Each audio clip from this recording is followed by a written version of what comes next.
So have you heard about the sentences that are being handed down to people that were involved in the recent rioting and looting in England? Actually, some of the longest sentences have been given to people who weren't even physically involved in the rioting and looting, but who were accused of trying to organise it on Facebook. 2 young guys have just been given 4-year sentences for making Facebook pages advertising a riot in their local town.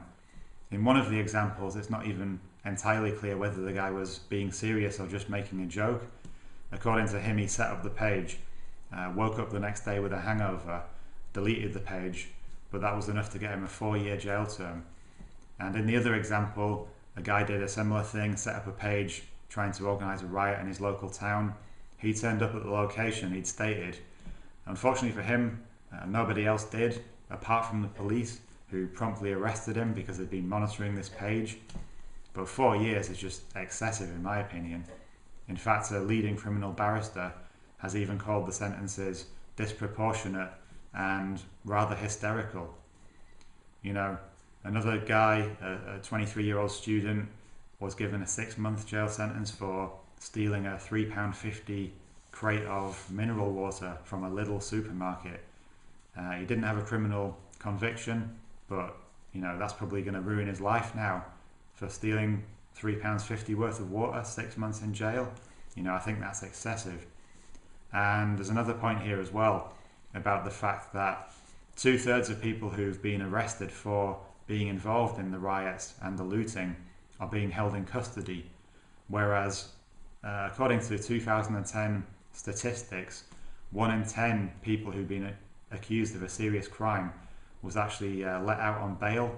But now 2/3 of people being held in custody at the taxpayer's expense. So the taxpayers having to pay to keep these people in custody, you know, when they could be released back into the community under obviously certain conditions. And of course, you know, so many people have been arrested that there are going to be so many appeals against the sentences that are being handed down, which is going to be another massive expense to the taxpayer.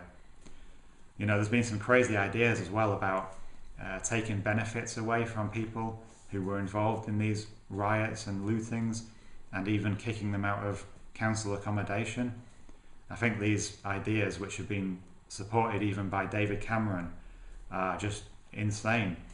You know, these people don't have very much, and to take away benefits that they might be on, or to kick them out of their homes, seems completely self-defeating. You know, do you really think that's going to make them into better people? Or is it more likely to push them further down a path of crime, because they're going to have to make money because they've got nothing to live on and nowhere to live? Never mind the fact that these people might have dependents like partners and children, and if the benefits are taken away and they're kicked out of their housing, what's going to happen to these other, you know, completely innocent dependents? So the whole thing's just pretty crazy anyway. There's a story in the info box below. Cheers.